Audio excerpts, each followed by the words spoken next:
everyone, welcome back to Mittu and Munu channel. So, how are you all?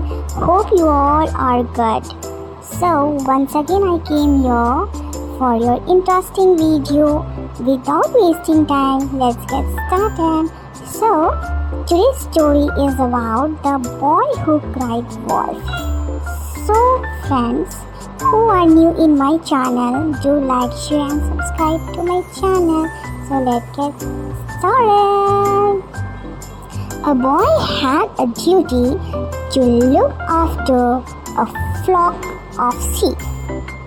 One day he started shouting, "Wolf, wolf and wolf," for the sole purpose of fun. On hearing him, the villagers rushed to his help. What started as a figment of his imaginations became his hobby, and he started fooling the villagers. One day, when a wolf really came, nobody came, and as a result, the boy was killed.